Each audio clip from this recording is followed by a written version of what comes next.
So we just got the release of Godzilla vs. Kong, and it was everything that was promised. Hey everyone, welcome back to the channel. My name is Brandon, and this is Film Flare, where we discuss anything and everything that makes film and television great. So be sure to subscribe, and let's talk about a great movie. There was a war. And they're the last ones standing. I keep reaching for greatness because I'm built. Now, this movie follows Kong and his protectors as they undertake a perilous journey into uncharted terrain in order to find his true home, unearthing clues about the Titan's true origins along the way.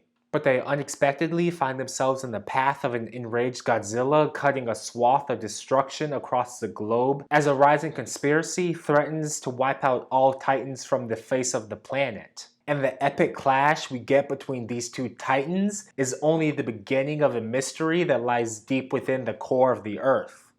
Now, while this movie is undoubtedly about these monstrous titans, there are also humans in the story, like the young orphan girl who's able to communicate with Kong. And this child, she's the only one he'll communicate with.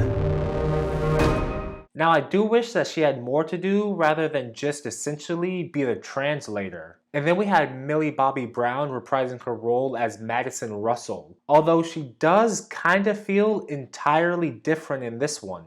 This time around, she's got more of an active role as she investigates Godzilla's behavior and ends up on a wild goose chase with a conspiracy theorist who turns out to be right about everything. And Brian Henry was absolutely hilarious as the paranoid conspiracy podcaster going down the rabbit hole. I mean, growing a second head could be useful to me. You'll have to let me know, because me, myself, I can barely handle the one I got. But as a whole, it honestly feels like I've seen all of this story before. Epic monsters destroying cities, following a titan into Hollow Earth, and having one titan nearly kill another, only for humans to blow something up to revive them in order for them to save the day. There really weren't any surprises in this movie. Most of the plot was spelled out in the first act, and everything that follows was just all of that playing out. And one more small thing that kind of was just bugging me throughout was the fact that Kong seemed too smart. I understand that he is just a big ape, and apes are actually incredibly smart, but he just felt too intelligent in this one. Almost human-like at certain points throughout. Especially that sequence down in the core of the Earth when he's discovering that cave. But thankfully, that doesn't take too much away from the enjoyment of this movie. Adam Wingard directed a great movie with incredible cinematography by Adam Saracen. From the monsters meeting at sea to the scenery of the Hollow Earth. This, I think, was the most beautiful movie to watch in all of the MonsterVerse so far. And alongside that, the action in this movie was definitely some of the most fun. From fighting on the ships, to Kong jumping from building to building, and finally getting to see Mechagodzilla in all of its glory. Yes, Robo-Godzilla. No, that's Mechagodzilla. They were all exciting and all had their own unique flair to set them apart from just one giant animal punching another.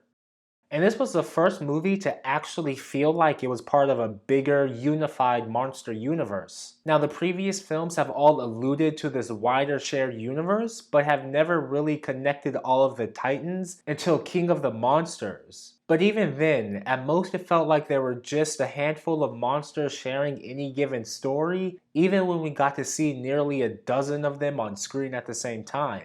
But I think actually getting to see a bunch of random little monsters living in the core of the Earth without any human interference really helped tie it all together. What we see on the surface is just a fraction of it all, although I was hoping to see some truly massive titans in the core of the Earth, or even some smaller Kongs and Zillas.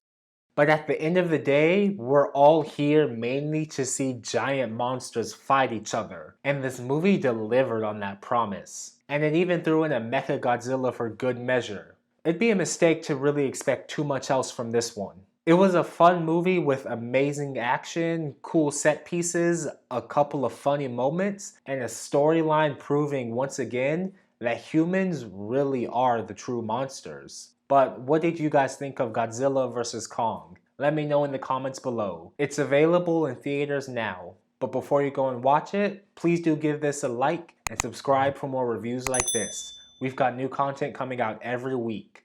But until next time, have a great day, and don't forget to watch a great movie. Bye. We need Kong. The world needs him to stop what's coming.